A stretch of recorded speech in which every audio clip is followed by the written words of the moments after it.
Hoje, nosso devocional de Atos 2. O que fala em Atos 2? A concretização da promessa. Jesus, durante todo o seu tempo, ele disse que ele precisava ir, era necessário que ele fosse, porque se ele não fosse, o Paráclito não viria, que é o Espírito Santo. Então, ele vem sobre nós, o seu Espírito Santo, que é a sua promessa. E quando ele chega, se manifesta em forma de línguas de fogo, aonde vai se repartir ali sobre cada um deles, onde eles estavam, no local que eles estavam reunidos. E a palavra relata que ali haviam pessoas de todas as partes do mundo, de todas as nações, assim diz a palavra. E cada um falava conforme o Espírito Santo lhes impulsionava. E trazendo para a nossa vida cristã, para a nossa vida diária, nossa vida de caminhada. Sem essa promessa, sem o Paráclito, sem a força do Espírito Santo, sem a direção do Espírito Santo, nós não conseguimos nada, nós não conseguimos andar, não conseguimos avançar. Temos muitos obstáculos, somos muito fracos. E é o Espírito Santo que nos dá vida, que nos vivifica, que nos impulsiona, que nos encoraja, que nos fortalece. E já nesse início desse vídeo, eu convido você a tomar posse dessa palavra, desse capítulo 2 do livro dos Atos dos Apóstolos e meditar, mergulhar nessa promessa, porque essa promessa não foi para os apóstolos, não foi só para eles, mas de modo especial para nós. Porque naquele tempo eles fizeram uma experiência já ali do Cristo ressuscitado. O Cristo ressuscitado caminhou, passeou, conviveu com eles. Mas nós não. Nós ficou apenas os escritos, a promessa, e cabe a nós acreditarmos, cabe a nós tomarmos posse, cabe a nós conhecer do Espírito Santo, desejar esse Espírito Santo, que sem ele nós não somos nada. E no final do livro de João, do Evangelho de João, já dizia que João batizava na água, mas nós seríamos batizados com o Espírito Santo, a partir do Espírito Santo. O mesmo que Jesus recebeu quando Jesus entrou na água, o céu se abriu e desceu sobre ele em forma de pomba, o Espírito Santo. E aí ecoou aquela voz que o Pai dizia: eis o meu Filho muito amado, no qual eu coloco toda a afeição, no qual eu tenho todo cuidado, no qual eu amo. Não é? E assim é para nós esse Espírito Santo, mas nós precisamos desejá-lo, precisamos buscá-lo, precisamos clamar sobre nós, precisamos conhecer o Espírito Santo.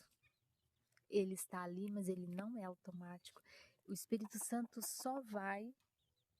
só se manifesta onde ele é convidado, onde ele é desejado. E nós precisamos, se faz necessário que peçamos o Espírito Santo, caso nós queiramos, caso nós o desejamos. E a leitura diz assim: chegando o dia de Pentecostes, estavam todos reunidos num só lugar. De repente veio do céu um som como de um vento muito forte, e encheu toda a casa na qual estavam assentados. E viram o que parecia línguas de fogo, que se separaram e repousaram sobre cada um deles. Todos ficaram cheios do Espírito Santo e começaram a falar noutras línguas conforme o Espírito os capacitava. Havia em Jerusalém judeus devotos de Deus, vindos de todas as nações do mundo. Ouvindo-se o som, agitou-se uma multidão que ficou perplexa, pois cada um os ouvia falar em sua própria língua. Então o Espírito Santo é para todos nós. Não importa a raça, não importa a nação, não importa região, não importa. Basta que queiramos, basta que o desejamos. E é o Espírito Santo que nos impulsiona, é o Espírito Santo que nos fortalece, é o Espírito Santo que nos direciona. É o Espírito Santo que ora em nós, porque nem orar nós sabemos. E o Espírito Santo ora em nós com gemidos inefáveis, assim vai falar a palavra. Esse capítulo 2 de Atos é muito profundo. E eu convido você a pegar a sua Bíblia, você que quer crescer na intimidade com Deus, você que quer conhecer mais, saber como, temos um companheiro ali, saber como você se aprofunda no amor de Deus, como você toma posse, assume a sua verdadeira identidade, que é a imagem e semelhança do Criador. É o Espírito Santo que vai te dar esse acesso. Porque nós não sabemos nem pedir, não sabemos. Mas a palavra diz, mas o Espírito Santo, que é o nosso intercessor, que intercede com gemidos inefáveis. Porque o Espírito Santo conhece as profundezas. O Espírito Santo conhece as profundezas do Pai. O Espírito Santo nos conhece por inteiro. E o Espírito Santo, ele quer habitar em mim e em você. O Espírito Santo quer fazer de nós o seu templo vivo. Mas basta que queiramos, é necessário que queiramos. E você quer esse Espírito Santo? Você quer uma vida nova no Espírito Santo? Então, eu quero conhecer mais do Espírito Santo. Eu quero que ele faça morada em mim. Eu quero ter um coração reto. Eu quero ser templo vivo de Deus. E Deus me conhece por inteiro. Ele sabe dos meus pecados, sabe das minhas fragilidades. Mas se eu o desejar, ele virá em meu encontro. E você quer esse Espírito Santo? Quer esse Consolador com você? Quer esse que vai te direcionar? Que vai fazer com que você peque menos, erre menos, vai fazer com que você acerte mais. Porque se ele for o nosso condutor, ele vai nos guiar, vai nos conduzir pelo caminho certo, vai nos direcionar a vivermos a vontade de Deus. E de repente, a gente sabe as críticas, agora só quer falar disso. Eu quero falar disso porque quanto mais eu conheço, mais eu sinto sede. Quanto mais eu conheço a palavra, mais eu sinto necessidade de me aprofundar. É por isso que eu venho aqui falar com você, que quer ouvir. E Deus sabe. Deus é que sabe para quem Ele vai direcionar essa mensagem que Ele está transmitindo através de mim. Porque a mensagem não é minha. Eu sou apenas um instrumento. Eu sou apenas o canal por onde deve passar a mensagem do nosso Deus. Do nosso Deus. Ele diz na sua palavra que a gente anuncie o Evangelho, a sua palavra, aos confins de toda a terra. Ele não diz que a gente aprenda, que a gente se sinta amado, que a gente se sinta curado, liberto e fique só para nós. Ele quer que a gente seja testemunho, é assim que diz na palavra. Ele quer essa testemunha viva da sua palavra, do seu amor, do seu projeto de salvação, da construção do seu reino. Ele quer a propagação dos seus preceitos. Ele quer que nós, que começamos a entender os preceitos dele, os seus mandamentos, a sua palavra, espalhe isso. Nós temos espalhado tanta coisa, nós temos espalhado fofoca, temos espalhado negatividade, temos espalhado pavor. e não espalhamos o que Deus nos manda, que é a sua mensagem, que é o seu propósito de salvação, que é essa construção do reino. E o que é essa construção do reino? É a gente buscar Deus em primeiro lugar. É a gente obedecer os seus mandamentos no nosso dia a dia. É a gente viver da sua palavra, praticar a sua palavra, sendo luz no mundo, sendo sal na terra. E Ele colocou essa luz, nós somos o reflexo da luz de Deus. Nós somos o sabor de Deus, porque Ele quis assim, não porque a gente mereça, porque Ele sabe do que nós somos feitos, mas Ele quis que fosse assim, e assim será. Então eu convido você a falar desse amor de Deus, falar desse Espírito Santo que vem em nosso socorro, que vem em nosso auxílio, que nos consola, que nos conforta, que nos faz avançar em águas mais profundas, que nos ensina a amar, que nos ensina a perdoar, que nos ensina a acolher. E esse Espírito que se manifesta em mim e em você. E ele foi dado a preço de sangue. É assim que o Pai nos ama. Permitiu que Jesus fosse à cruz até o fim. Jesus teve morte de cruz para minha e sua salvação. E depois ele disse, além disso, ele ainda enviaria o Paráclito, o Pai enviaria o Paráclito para nos consolar, para fazer a gente seguir adiante.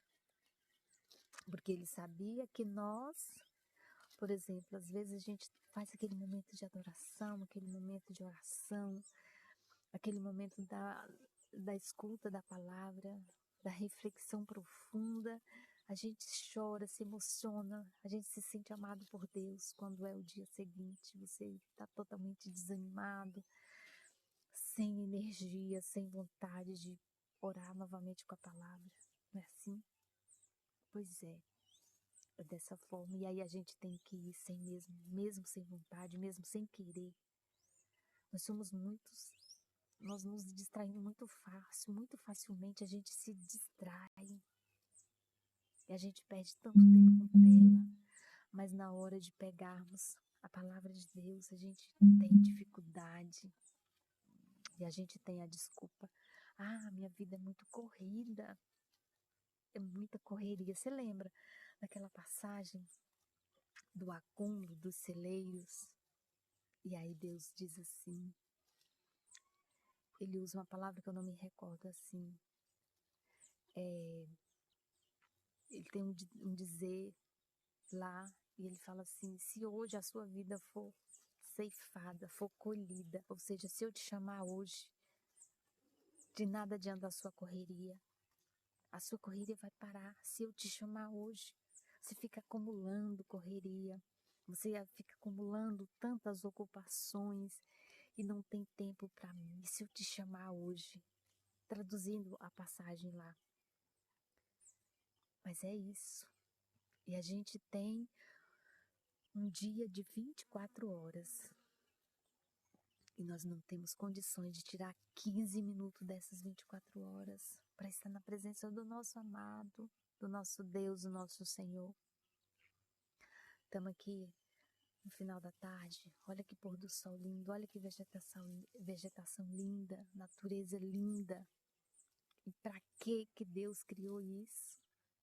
Para a gente usufruir, para a gente desfrutar. Olha o tamanho do amor de Deus. Olha o tamanho do cuidado de Deus para conosco. E a gente não tira um tempinho durante o nosso dia para agradecer esse Deus que é amor, que é misericórdia.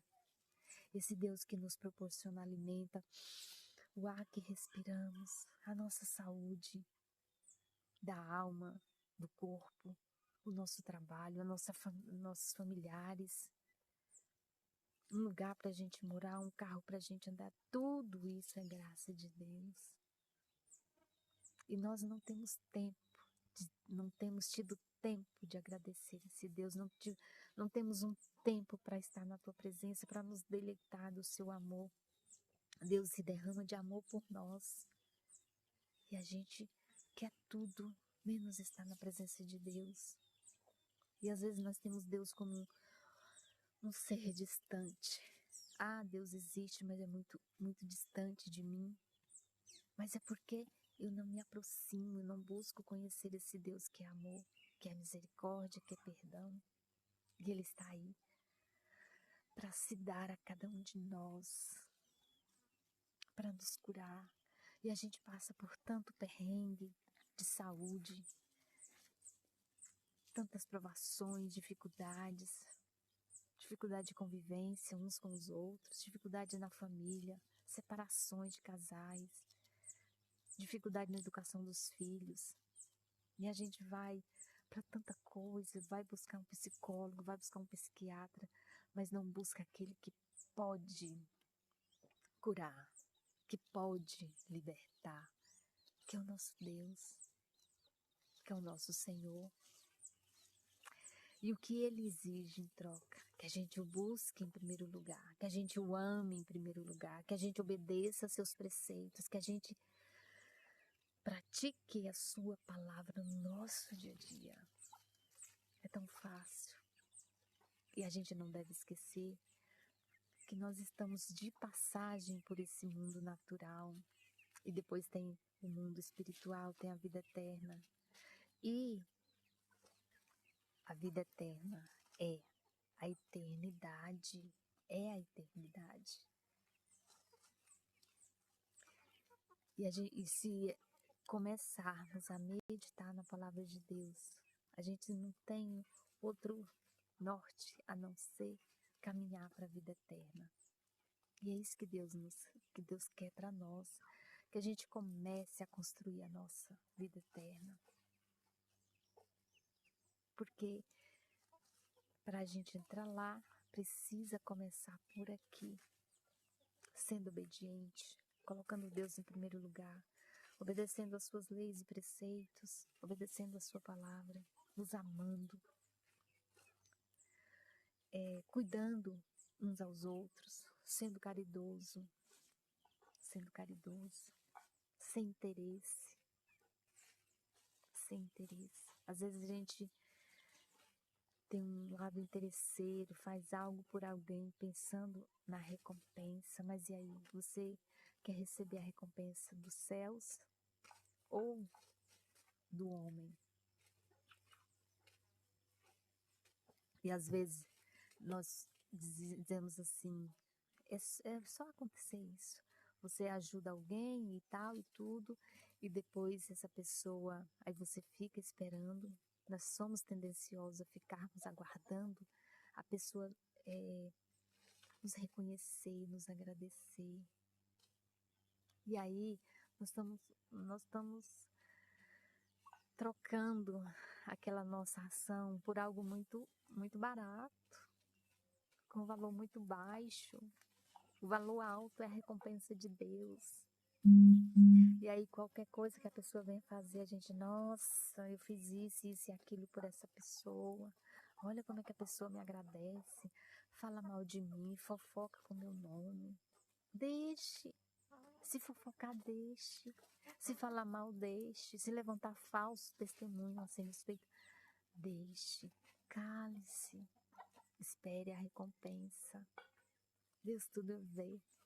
O nosso Deus não dorme. Ele não dorme. E quando a gente duvidar que Deus nos ama, lembremos de como Jesus morreu na cruz. Vocês pensam mesmo que se Deus nos amasse com amor infinito, como Ele ama, incondicional, Ele teria dado Jesus para morrer na cruz, uma morte humilhante como Jesus morreu. E por que Ele fez isso? Simplesmente porque Ele nos amou até o fim. Independente das minhas atitudes, Deus continuará me amando porque Ele é Deus.